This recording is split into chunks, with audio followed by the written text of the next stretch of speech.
In this video, we are talking about nixing negative thoughts, ridding yourself of regret, and cutting out some of your worries and your strife. It is a mindset reset. Let's go. Hi guys, it's Laura from How to Get Your Shit Together, and this is the last video in the Start Fresh series, and I wanted to round out with this one because I feel that, like, no matter how many other things in your life you reset, you're still going to struggle if your mind isn't right. I'm going to keep this one pretty casual. I'm going to be sharing my personal experiences with depression and anxiety and the things that have had a huge positive impact on my mental health. So let me just get comfortable here. Oh, my knees are going to regret this in about 3 seconds. I'm going to start with maybe a strange one. The practice itself is pretty straightforward, but for me, I didn't find it helpful at the time, but I did find it immensely helpful afterwards. I'm going to explain what I mean in a minute, and why I still recommend it.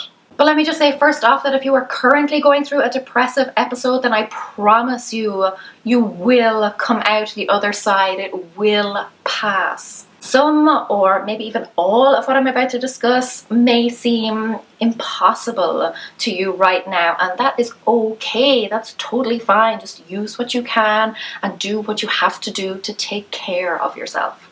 Obviously, I'm not a doctor or a therapist, but I would highly recommend speaking to one or both of those. They are professionals who are trained to help you. I'm just speaking from my own personal experience and the things that helped me. Some of them may also help you, some of them may not, but something out there will. So the first thing that helped me, and I did say it was a little bit of a strange one, is a gratitude practice. When I was going through postnatal depression, every day I would write down 3 things that I was grateful for. And I know that most people find this practice hugely beneficial, focusing on the positives, always looking for that silver lining. Even on bad days, it reminds you that there are still good things in your life. Now, going through depression, even though I was able to find 3 things every day that I was grateful for, it just wasn't enough to pull me out of it at the time.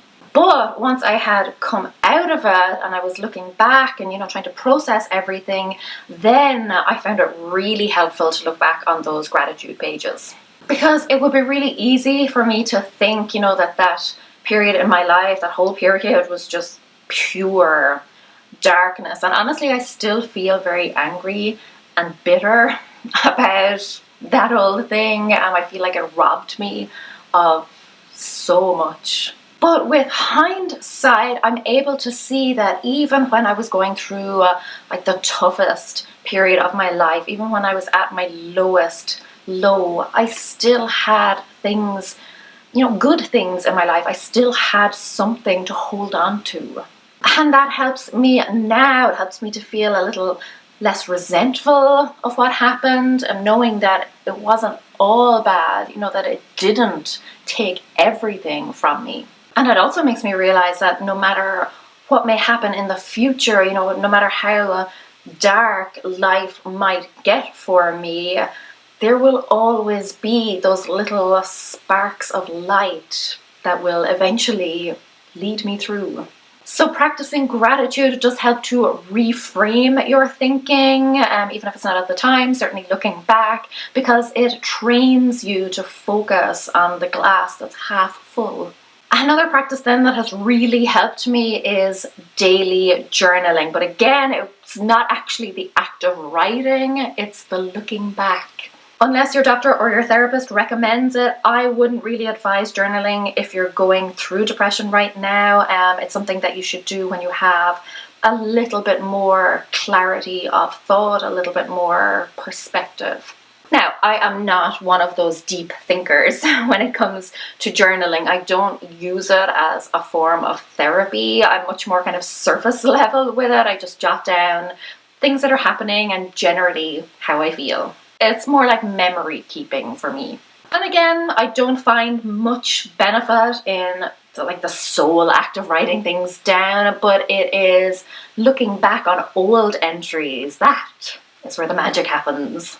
That's when I can start to see that all the things I was worrying about, all the terrible things that I thought were going to happen, everything worked out fine. I'm still here. I got through it. And so now when I find that I'm starting to worry about something, I remember that someday this will just be a journal entry. Worries always seem so big in the moment, and I'm not saying that there aren't incredibly stressful things that happen in life. I'm not telling you to, just stop worrying. But having my journals helps me realize that no matter what happens, I will get through it. Someday the things that I'm worrying about will be nothing more than a memory. There'll be just a journal entry that maybe I'll look back and laugh at, the same way I look back at my teenage worries and laugh. Hindsight brings a lot of humility. But if I didn't have those journal entries, I wouldn't remember half of what happens to me. I wouldn't have that hard evidence, that written documentation that I have survived everything that life has thrown at me. And if I find myself worrying about something now, I'll just go back to old entries where I was, having similar feelings, and I'll say, hey, I felt this way before and I got through it. I'll get through it again. Now, if you still find that you are feeling anxious about something, a question that really helps me is, will this still matter in X amount of time, in 6 months, a year, 5 years? And of course, there are things that will always matter. My dad is very sick right now, and his health and his well-being will always matter to me. But asking myself the question helps me separate those things, those bigger things, from the stuff that, in the grand scheme of things, will be just another journal entry. It helps me gain some perspective on what is really worth wasting my time and energy and tears on. Now, a huge part of this is about decision making, right? It comes down to whether or not you are making the right choice. Deciding what you should do about a problem. You're faced with some options and you don't know what to do for the best. And you feel paralyzed because you are terrified of making a mistake. You're terrified about getting it wrong. But something that I have learned along the way, well, actually I'm still learning it, but I'm getting better, is that if you are agonizing over something, there is no wrong decision. Wrong decisions are clear cut. We already know the things that are wrong. So if you are struggling with a decision, it's because it's not black and white. There is no right and wrong. There are pros and cons on both sides. None of us has a crystal ball. We can't predict the future, and trying to do it is a pointless exercise. Yes, of course, make an informed decision, but just make a decision. Sometimes I even set a deadline for myself, and then that's it. Decision has to be made. Now, I know what you're thinking, but consequences, what if something bad happens because of what I've chosen? You don't have a time machine. And honestly, even if you did and you went back, made the other decision, that doesn't mean that wouldn't have worked out worse for you. Remember, it's not black and white. There is no good decision, bad decision. There is no this one leads to a lifetime of happiness, and this one leads to Christmas music being played all year round.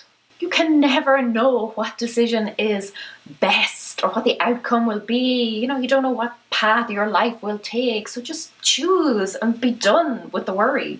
Make your decision, whatever it may be, and know that was the best decision that you could have made with the information you had at the time.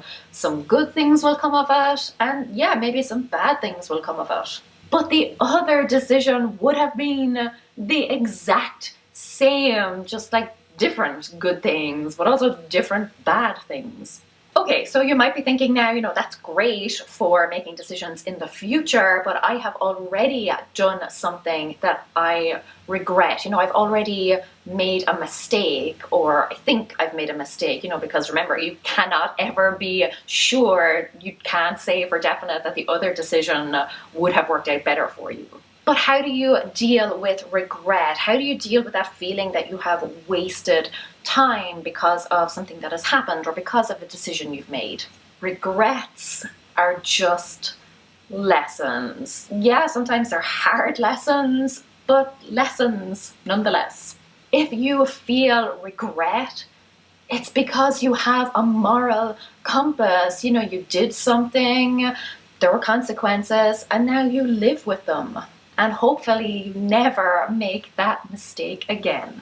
I have made many mistakes in my past. We were all young, stupid, but I am so glad that I made them back then and not now, because I feel that as we get older, we have a lot more to lose. We have a lot more responsibilities. We have more people who kind of look up to us or rely on us.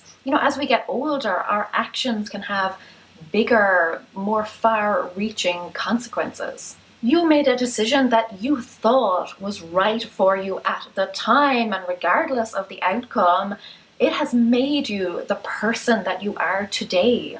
The person who would never do that again. The person who grew a huge amount because of it. The person who now has much more experience of life and more perspective and more understanding.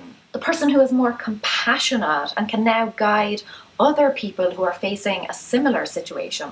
And honestly, sometimes you have to experience something that isn't right for you in order to realize what is right for you. I could sit here and tell you that I regret not reaching out for help when I was going through postnatal depression. It could have saved me months of extra agony. I could tell you that I regret studying and practicing law because I could have started this business much sooner and been further along now. But no, if I hadn't practiced law, then I wouldn't have a lot of the resources I have now. I wouldn't have a lot of the connections I have, or, the knowledge and experience. I wouldn't have a lot of the business acumen that I have. If I hadn't studied law, I wouldn't have met my husband. And if I hadn't gone through a year and a half-ish of hell after my daughter was born, then this business may not even have existed, because I started this as an escape from that. I started it as an outlet for me, and like almost as a support group. I wanted to help other women who might be going through the same thing, and then through like comments and my own research and just interacting with people online, I wanted to learn from others as well. Regrets are lessons. Regrets are the foundation on which you build a better, brighter, more informed future. Stop worrying about things that you did in the past, things that you have no control over. As a perfectionist, as a control freak, as someone who has suffered from panic attacks in the past, I have slowly over the years learned to let go. I've learned to ask myself, is this out of your hands? Because if it's out of your hands, it should be out of your head too. If regret or fear of failure or making the wrong decision is something that you want to dive into a little bit deeper, if it's something that you're currently struggling with, I have a short playlist that should pop up somewhere here. And if you want to catch up on the rest of the Start Fresh series, then click right here. Like I said, this is the last video in that series, and I really, truly hope that it was helpful for you. I would love to know in the comments what stood out for you the most. My next video will be about some ways to simplify and streamline your life. Continuing that theme of just getting back to basics and making life easier. So subscribe if you haven't already, and let's keep the good times rolling. Until then, Gurav Mila Mahagwav. Agus fecin mé sibh se go luath. Slán. Oh, my knees hate me. Ugh.